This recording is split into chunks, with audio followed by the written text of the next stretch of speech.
Well, have you ever been hurt on the job and then unable to work? If you have it, that's good, but it is something that you should plan for just in case. Alex Eichhorn is an attorney with Tayback Law. He's here to talk about workers' compensation because his firm specializes in work injuries and what to do if they happen. Good to see you again. Well, thank you so much for having me again. Yeah, I think this is one of those things nobody wants to think about. You don't think that this could happen, but potentially it does, and it happens often. It happens all too frequently. You know, there's an accident in Milwaukee County, 10 accidents per day in Milwaukee County that are serious, that affect an individual's ability to work.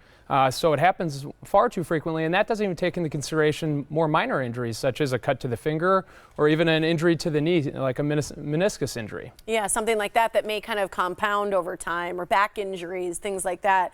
I know those are all things. One of the things that you do, because a lot of people are unsure of if their injury qualifies or if it's bad enough or what to do in the first place, and so you do risk-free consultations, right? Yeah, and that's exactly right. So that means that if indeed you have any injury of any sort, whether it be a cut to the finger or a severe injury to the back, give us a call. The call's free. You'll speak with myself or one of my paralegals or another attorney, and we'll determine whether or not what benefits you're entitled to. So generally when you're injured, if it's not a very severe injury, you're entitled to lost wages, you're entitled to compensation for medical expenses and transportation costs. That's oftentimes one that's really forgotten about for minor injuries, and that's paid at 54 cents per mile. So if it's a conceded injury and you may not need an attorney then, it's important that you do provide that mileage statement to the adjuster. Now, when we get involved is when there is a dispute. So you suffer an injury and the workers' compensation company says, no, we're not confident that happened at work, or we believe it to be pre-existing, or more commonly, okay, we're going to pay up until a certain point, and then after that, we believe you should have reached your end of healing, so we're going to cut you off of benefits. Even though your doctor does not believe that you should be returned to work, they'll send you to their doctor. And generally their doctor, whether he be on the payroll or under the table, he's going to give them the opinion that benefits them. So that's really when you want to reach out to my firm. Absolutely. Now, again, give me a call anytime and we'll be able to talk it through. Work comp can be quite convoluted, yes, and there are a lot of benefits that you may not be aware of. So give me a call whenever injury occurs, and certainly if there's any dispute, you haven't received lost wages, they're disputing medical expenses, they're not paying you transportation costs, or certainly if you're unable to return to the work that you were doing at the time of the injury. I mean, that makes me sad. It makes me sad to think that somebody could be in pain or unable to do their job or whatever it may be and just not being able to be compensated, because all you want to do is be good for your employer. All you want to do is feel good in life.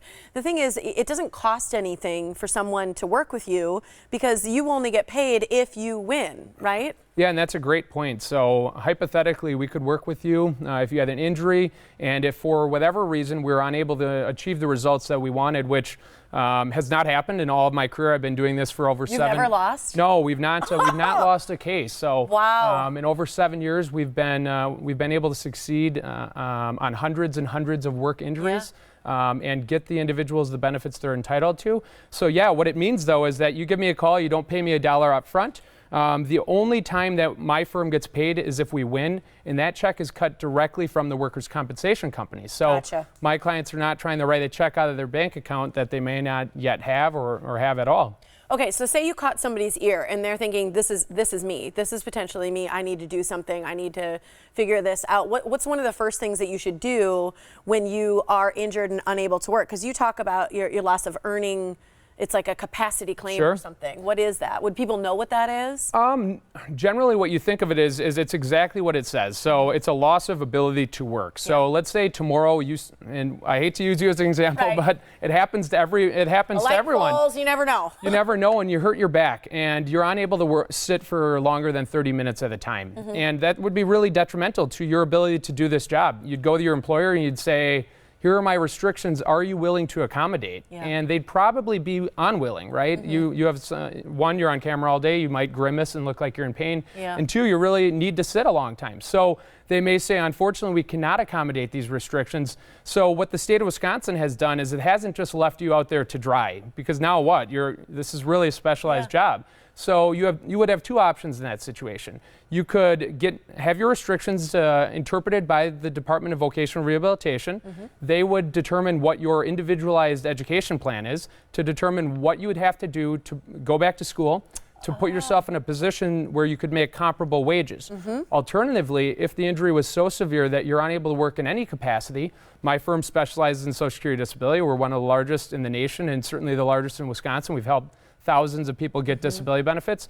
We could say, I'm sorry to hear of your injury, obviously. Let's get your application for Social Security going.